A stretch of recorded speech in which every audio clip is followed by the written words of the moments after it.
The Book of the Thousand Nights and a Night.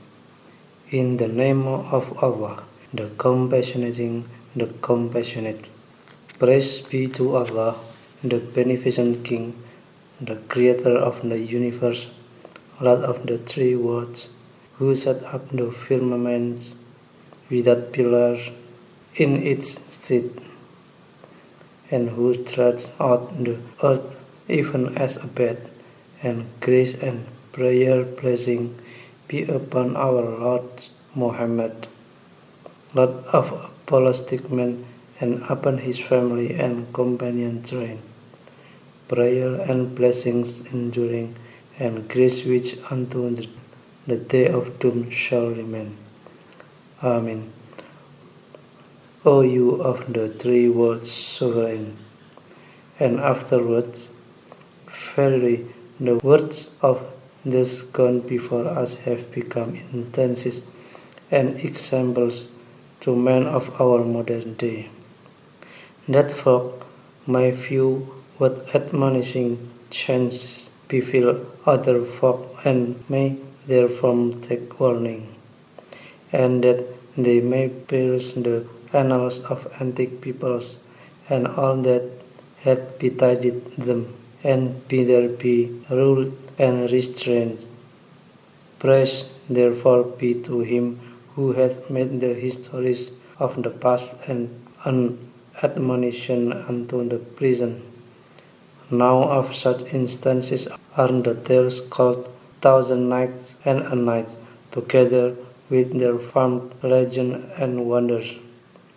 Therein it is related, but Allah is all-knowing of his hidden things, and all-ruling, and all-honored, and all-giving, and all-gracious, and all-merciful, that in time of yore, and in time long gone before, there was a king of the kings of the Banu Sasan in the islands of India and China, a lot of armies and guards, and servants and dependents. He left only two sons, one of the prime of manhood and the other yet a youth, while both were knights and braves, albeit the elder was a doughtier horseman than the younger. So he succeeded to the empire when he ruled the land and lorded it over his lieges with justice, so exemplary that he was beloved by all the peoples of his capital and of his kingdom. His name was King Shahryar, and he met his younger brother Shah Zaman, High King of Samarkand in barbarian land. These two ceased not to abide in their several realms, and the law was ever carried out in their dominions, and each ruled his own kingdom with equity and fair dealing to his subjects, in extreme solace and enjoyment. In this condition continually endured for a score of years. But at the end of the 12th month of elder king yearned for a sight of his younger brother and felt that he must look upon him once more. So he took counsel with his wazir about visiting him.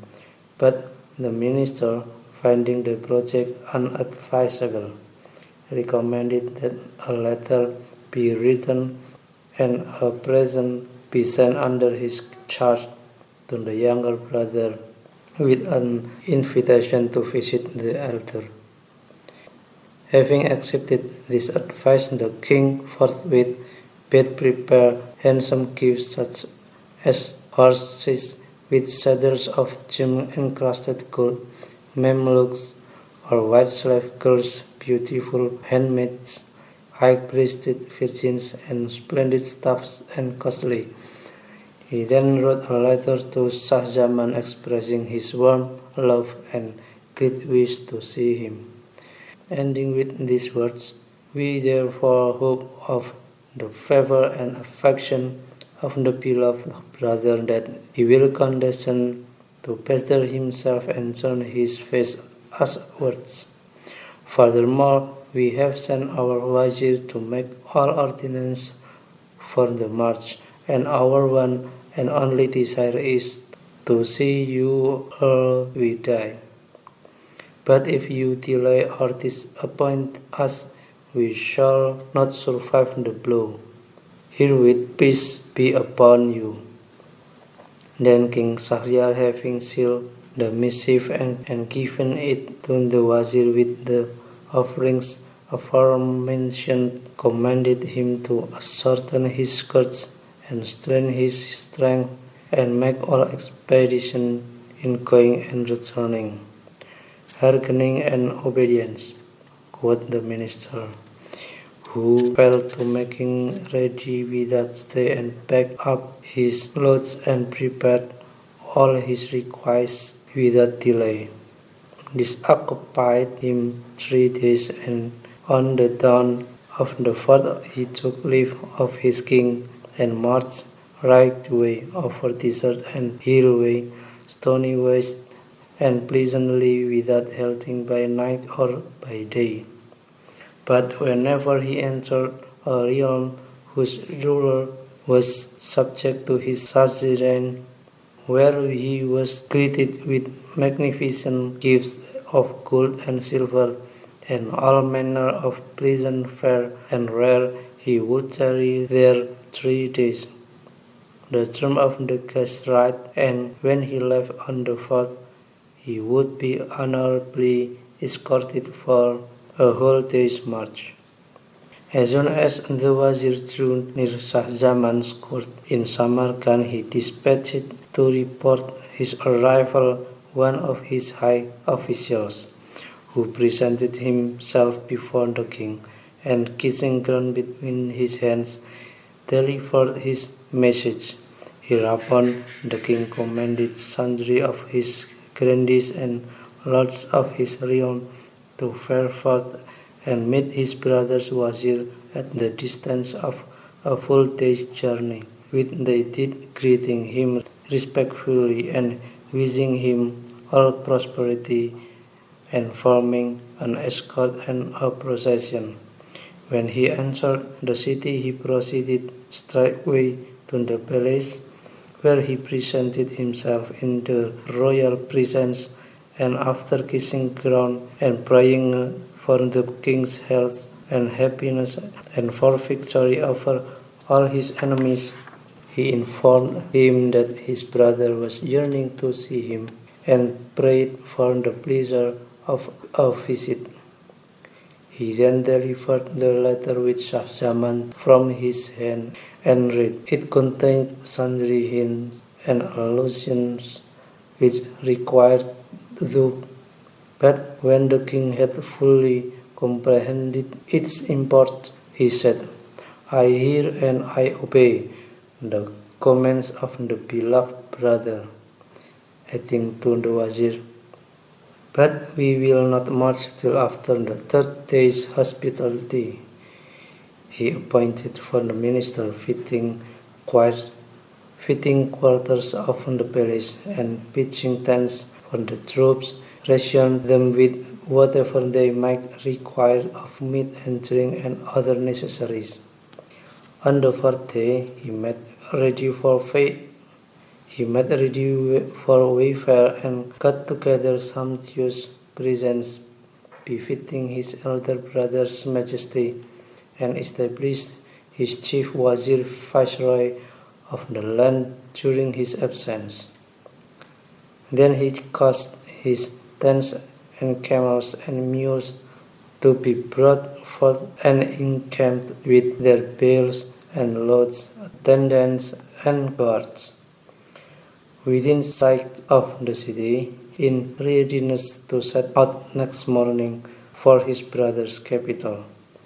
But when the night was half spent, he bethought him that he had forgotten in his palace somewhat which he should have brought with him.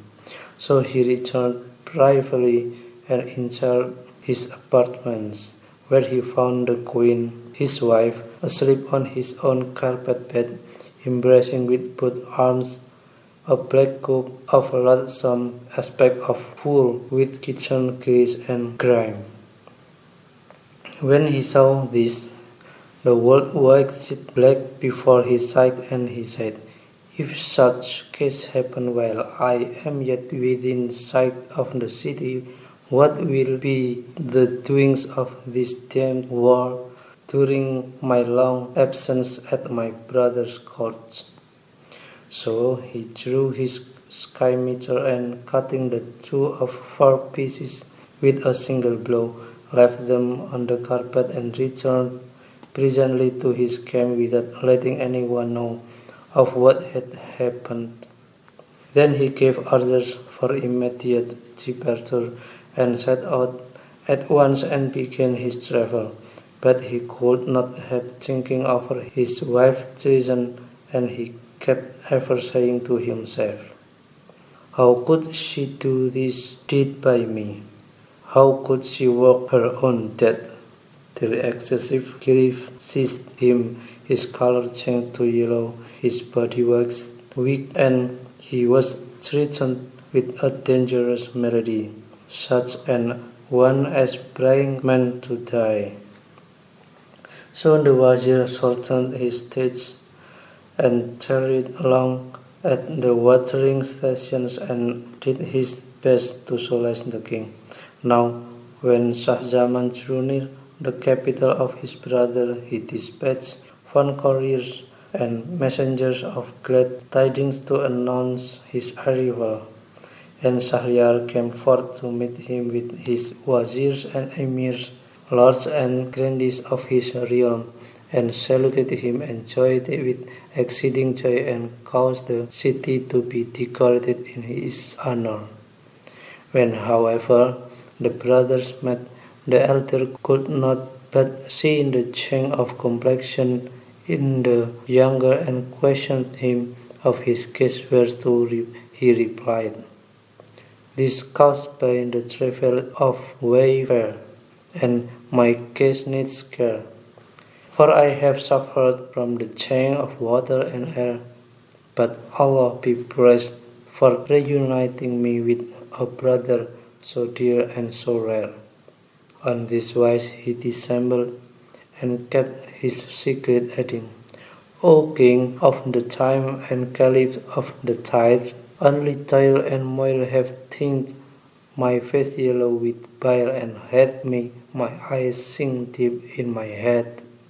Then the two entered the capital in all honor, and the elder brother lodged the younger in a palace overhanging the pleasure garden.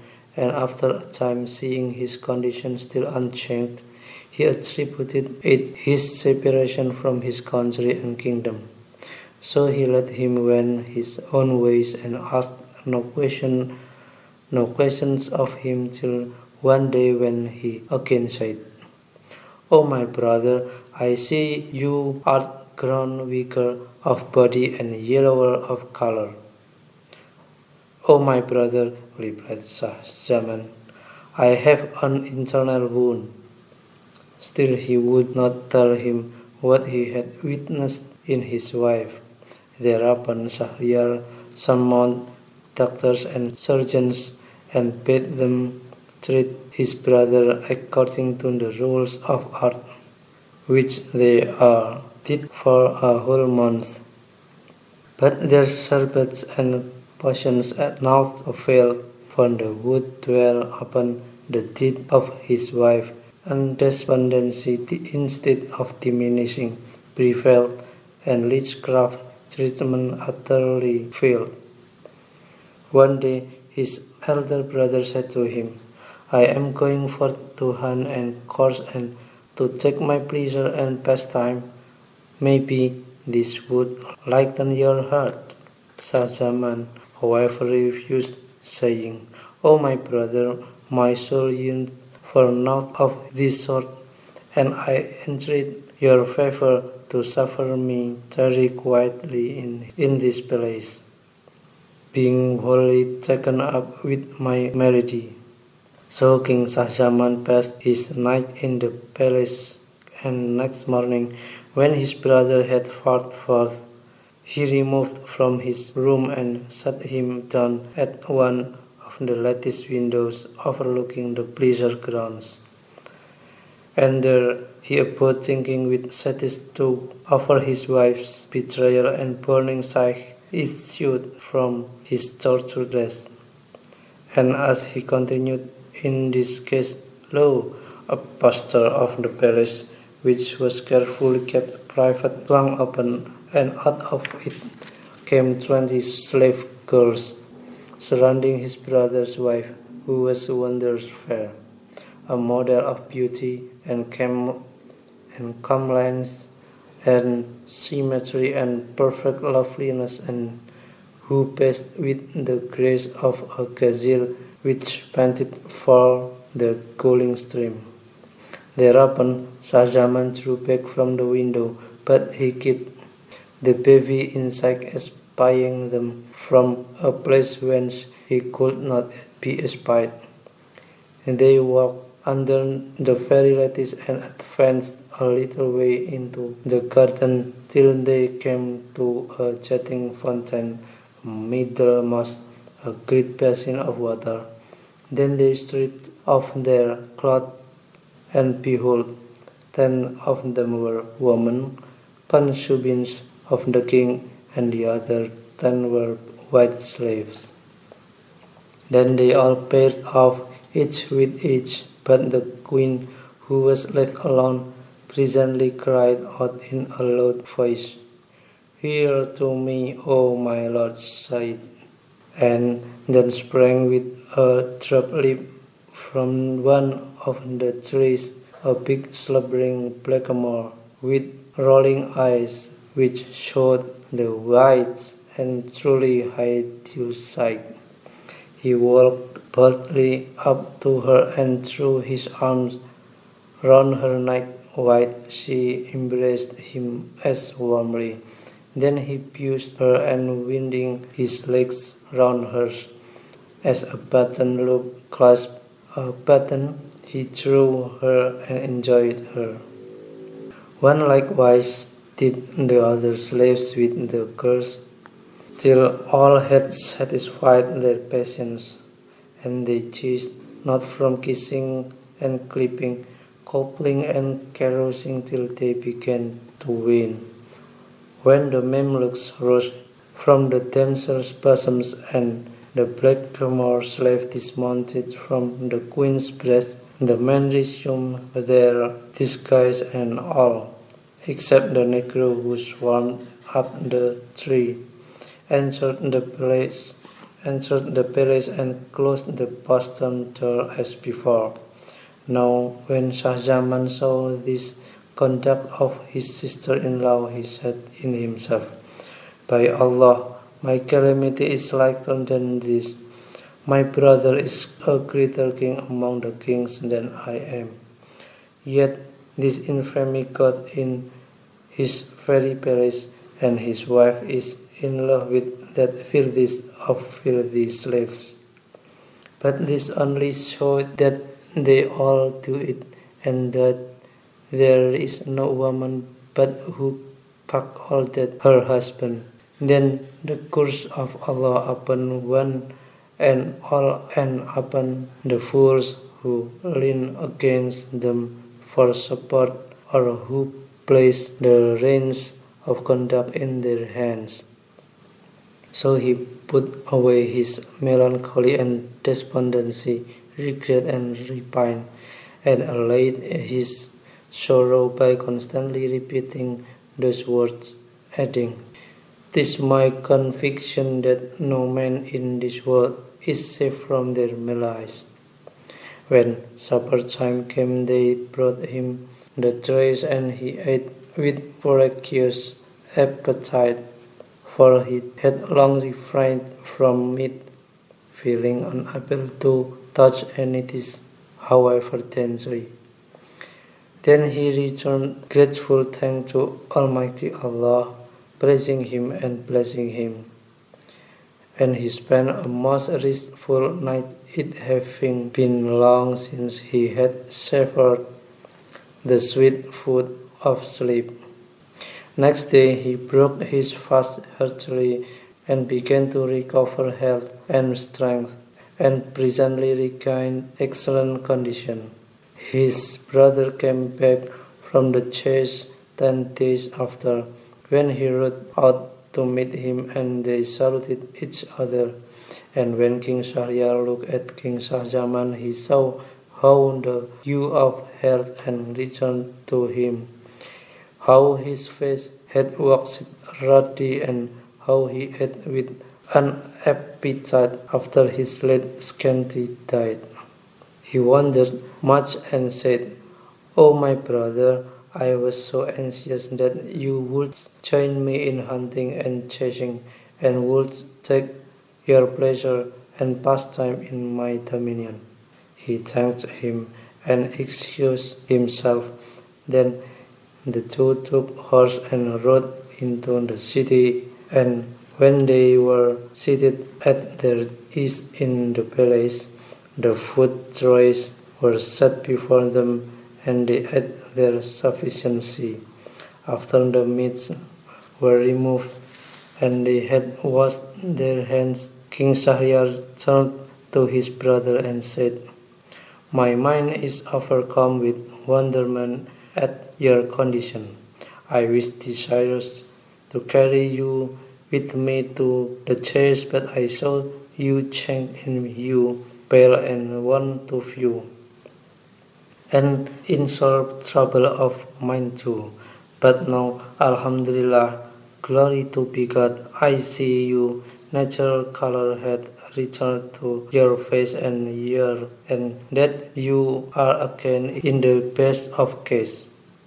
It was my belief that your sickness came of severance from your family and friends, and absence from capital and country, so I refrained from troubling you with further questions.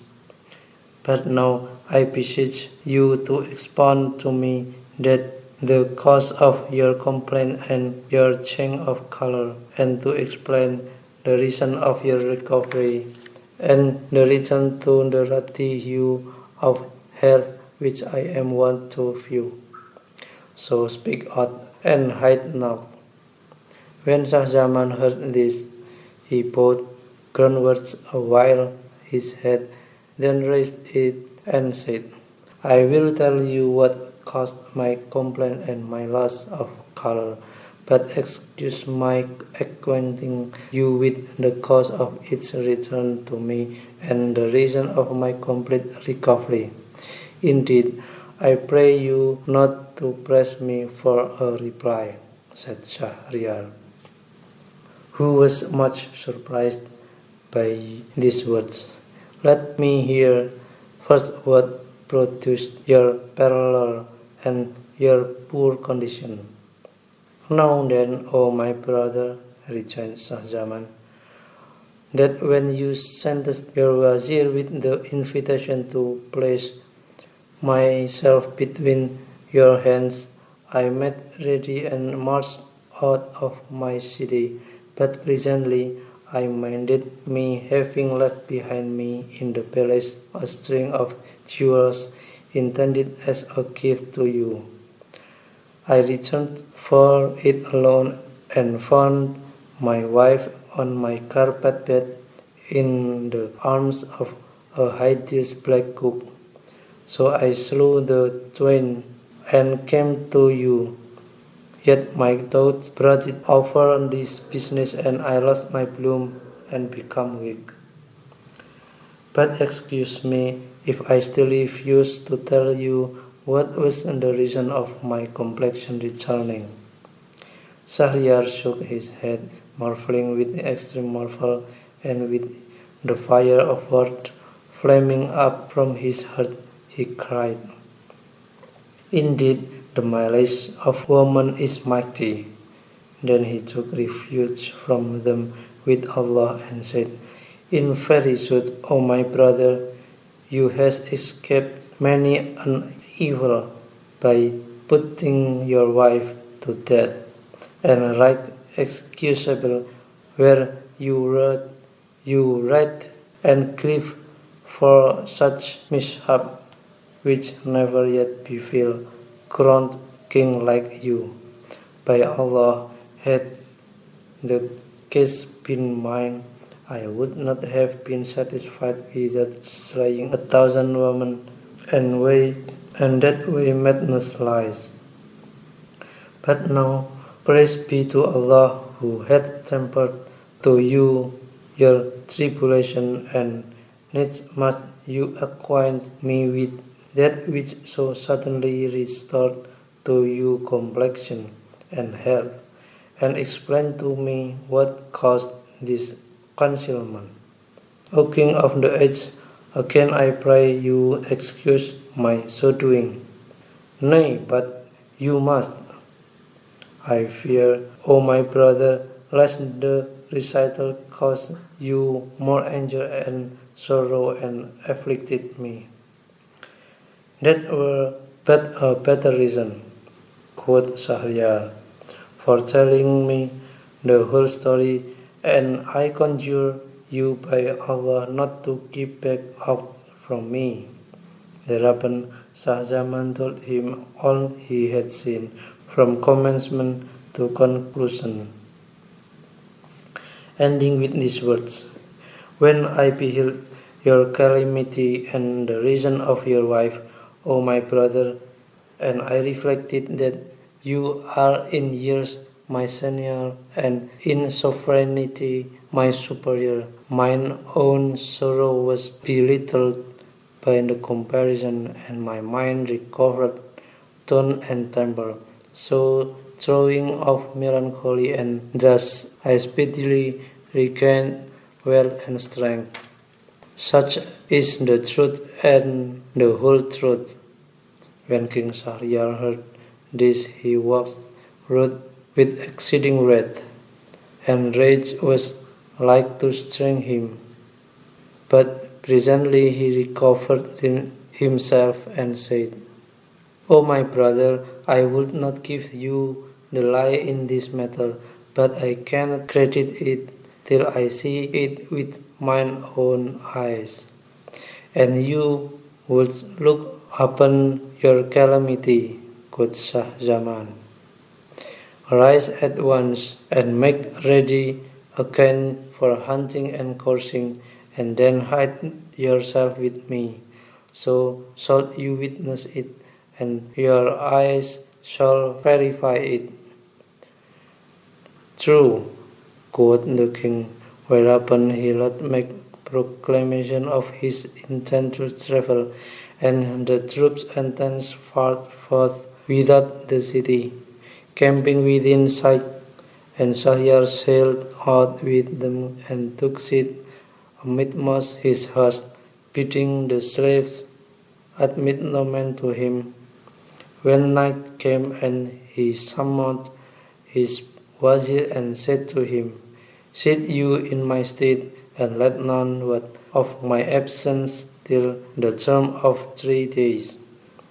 Then the brothers disguised themselves and returned by night with all secrecy to the palace, where they passed the dark hours, and at dawn they seated themselves at the lattice overlooking the pleasure grounds, when presently the queen and her handmaids came out as before, and passing under the windows made for the fountain.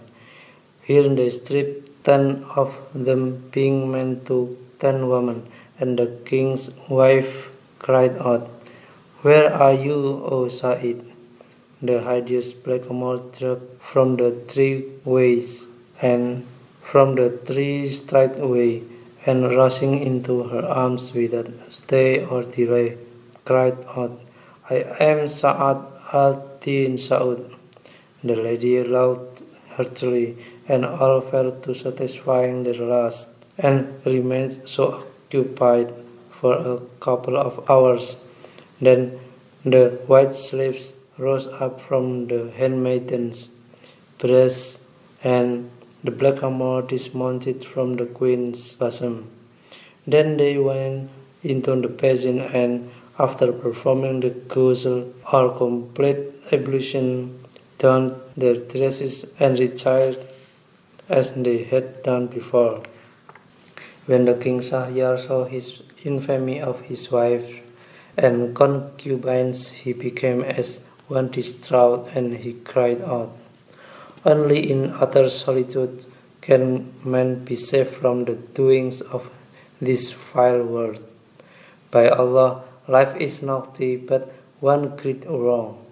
Presently he added, "Do not thwart me, O my brother, in what I propose." And the other answered, "I will not." So he said, "Let us up as we are in debate for right hands, for we have no concern with kingship, and let us overwander Allah's earth, worshipping the Almighty till we find someone to whom we like the like calamity had happened. And if we find none, then will death be more welcome to us than life." So the two brothers issued from a second private postern of the palace, and they never stint wayfaring by day and by night until they reached a tree a middle of a meadow, hard by a spring of sweet water and the shore of the salt sea. Both drank of it and sat down to take their rest. When an hour of the day had gone by, lo, they heard a mighty roar and uproar in the middle of the main, as though the heavens were falling upon the earth, and the sea brake with waves before them, and from it towered a black pillar, which grew and grew till it rose skywards and began making for that meadow. Seeing it, they waxed fearful exceedingly, and climbed to the top of the tree, which was a lofty, whence they gazed to see what might be the matter. And behold, it was Jinni, huge of height, and burly of breast and bulk, broad of brow and black of blee, bearing on his head a cover of crystal. He strode to land, wading through the deep, and coming to the tree whereupon were the two kings, seated himself beneath it. He then set down the cover of its bottom, and out it drew a casket, when 7 padlocks of steel, which he unlocked with 7 keys of steel he took from beside his thigh. And out of it a young lady to come was seen, white-skinned and of winsome mien, of stature fine of thin, and bright as though a moon of the 14th night she had been, or the sun raining lively scene. Even the Uttaya had excellently said, "She rose like the morn as she shone through the night, and she gilded the grove with her gracious sight. From her radiance the sun takes increase when she unveiled and shamed the moonshine bright. Bow down all beings between her hands, as she showed charm with her veil untied. And she flooded cities with torrent tears, when she falls her look of leven light. The genie seated her under the tree by his side, and looking at her said, O choicest love of this heart of mine, O dame of noblest line, whom I snatched away on thy bright night, that none might prevent me taking my maidenhead or tumble though before I did, and whom none save myself had loved or had enjoyed. O my sweetheart, I would leave sleep a little while. He then laid his head upon the lady's thighs, and stretching out his legs with extended tongue to the sea, slept and snored and snared like the roll of thunder. Presently she raised her head towards the tree top and saw the two kings perched near the summit.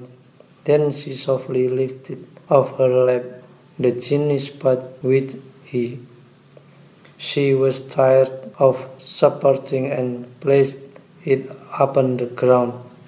Then standing upright under the tree, she said to the kings, "Come you down, you two, and fear naught from this Ifrit." They were in terrible fright when they found that she had seen them and answered her in the same manner.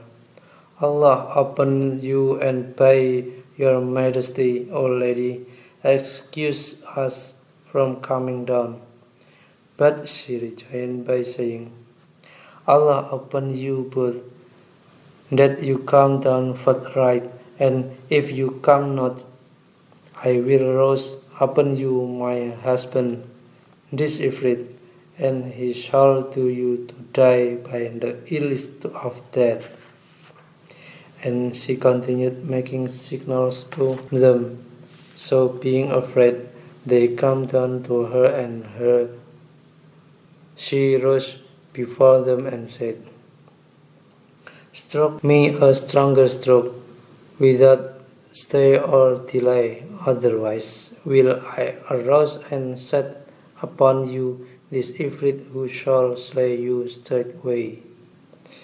They said to her, "O our lady, we conjure you by Allah, let us of this world, for we are fugitives from such in extreme dread and terror of this your husband.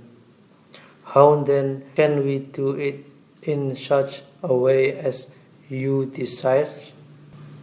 Leave this talk, it needs must be so," quoth she. And she swore them by him who raised the skies on high without prop or pillar, that if they work not her will, she would cause them to be slain and cast into the sea. Whereupon, out of fear, King Shahryar said to King Shah Zaman, "O my brother, do you what she biddeth you do?" But he replied, "I will not do it till you do it before I do." Then they began disputing about flattering her. Then quoth she to the twain, "How is it I see you disputing and demurring? If you do not come forward like men and do the deed of kind, you two, I will arouse upon you the Ifrit." At this, by reason of their sore dread, all the genii both did by her what she bade them do, and when they had dismounted from her, she said, "Well done." She then took from her pocket a purse and drew out a knot stirring, whereon were strung 570 seal rings, and asked, "Know you what be this?" They answered her, saying, "We know not." Then quoth she, "These be signs of 570 men who have all flattered me upon the horns of this fool, this foolish, this filthy Ifrit. So give me also your 2 seal rings, you pair of brothers." When they had drawn their 2 rings from their hands and given them to her, she said to them, "Of a truth this Ifrit before me on my bright night, and put me into a casket, and set the casket in a cover, and to the cover he affixed 7 strong padlocks of steel, and deposited me on the deep bottom of the sea that raves, dashing and clashing with waves, and guarded me so that I might remain chaste and harnessed. Quotha that none save himself might have connection with me. But I have lain under as many of my kind as I please, and this wretched genie, not that destiny might not be averted, not hithered by aught, and that what so woman willed, the same she fulfilled, however man willed. Even so said one of them, really not on a woman, whose joys and whose sorrows, lying love they will swear you, lying love they will swear you. Take you so for example, Iblis casted Adam.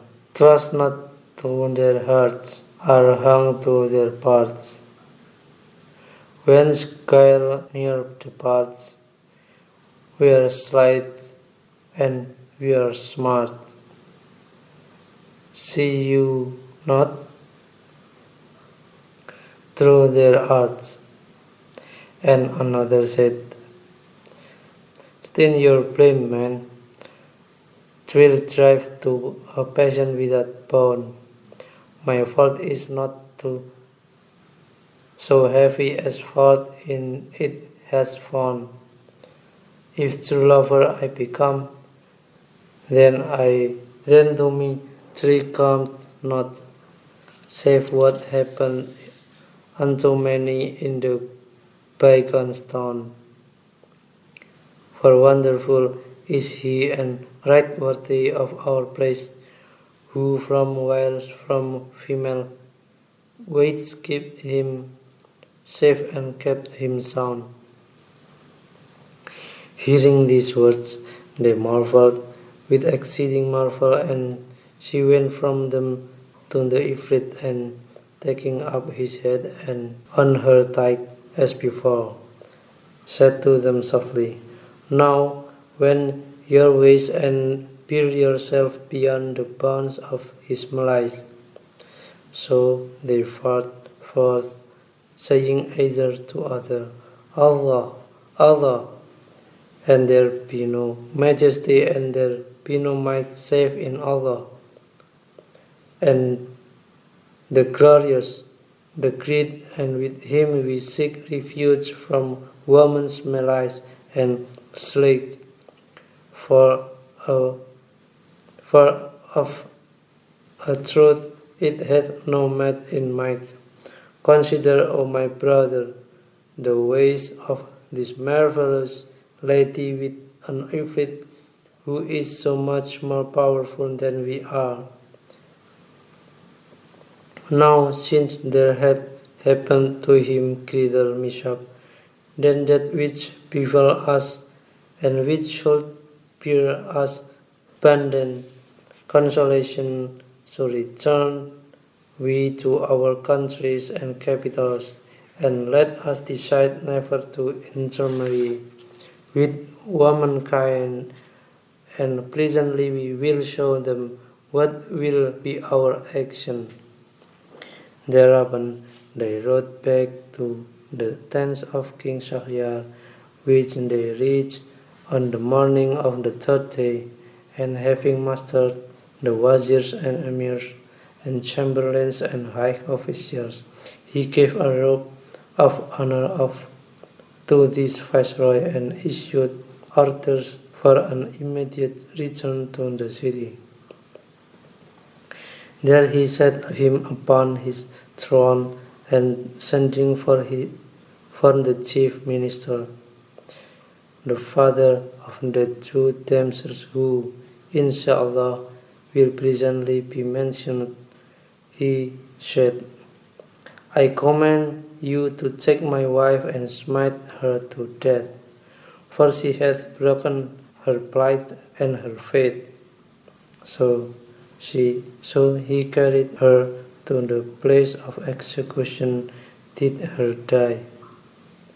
Then King Shahryar took pen in hand and repairing to the Syracuse slew all the concubines and their Mamluks. He also swore himself by a binding oath that whatever wife he married, he would abate her maidenhead at night and slay her next morning to make sure of his honor. For, said he, there never was nor is there none chaste woman upon face of earth. Then Shah Jahan prayed for permission to fare homewards, and he went forth equipped and escorted and travelled till he reached his own country. Meanwhile, Shahryar commanded his wazir to bring him the bride of the night, that he might go in to her. So he produced a most beautiful girl, the daughter of one of the emirs, and the king went in unto her at eventide, and when morning dawned, he bade his minister strike off her head. And the wazir did accordingly for fear of the Sultan. On this wise he continued for the space of 3 years, marrying a maiden every night and killing her the next morning, till folk raised an outcry against him and cursed him, praying Allah utterly to destroy him and his rule. And women made an uproar, the mothers wept, and parents fled with their daughters, till there remaining not in the city a young person fit for carnal copulation. Presently the king ordered his chief wazir, the same who was charged with the executions, to bring him a virgin as was his wont. And the minister went forth and searched and found none. So he returned home in sorrow and anxiety, fearing for his life from the king. Now he had 2 daughters, Shahrazad and Dunyazad Haid, of whom the elder had perused the books, annals, and legends of preceding kings, and the stories, examples, and instances of bygone men and things. Indeed, it was said that she had collected 1,000 books of histories relating to antique races and departed rulers. She had perused the works of the poets and knew them by heart. She had studied philosophy and the sciences, arts and accomplishments, and she was pleasant and polite, wise and witty, well-read and well-bred. Now on that day she said to her father, "Why do I see you thus changed and laden with cark and care?" Concerning this mother quotes one of the poets, "Tell whoso had sorrow, e'en as joy had no morrow. Grief never shall last, so who shall go past?" When the wazir heard from his daughter this word, he related to her from first to last all that had happened between him and the king. Thereupon said she, "By Allah, O my father, how long shall this slaughter of women endure? Shall I tell you what is in my mind in order to save both sides from destruction?" "Say on, O my daughter," quoth he, and quoth she, "I wish you would give me in marriage to this King Shahryar. Either I shall live or I shall be a ransom on the virgin daughters of Muslims and the cause of their deliverance from his hands and yours. Allah upon you, cried he in wrath exceeding that lacked no fitting, O scanty of weight, expose not your life to such peril. How durst you address me in words so wide from wisdom and unfar from foolishness? Know that one of who lacked experience in worldly matters readily fall into misfortune, and whoso considered not the end and kept not the words to find, and the vulgar say, I was lying at mine is not but my officiousness brought me unease. Needs must you, she broke in, make me adore and this good deed, and let him kill me, and he will. I shall only die a ransom for others. O my daughter, asked he, and how shall that profit you when you should have thrown away thy life? And she answered, O my brother, it must be, come of it what will. The wazir was again moved to fury and blamed and reproached her, ending with, in very deed I fear, lest the same befall you which befall the bull and the ass with the husbandman. And what, asked she, befell them, O my father? Whereupon the wazir began the tale of the bull and the ass.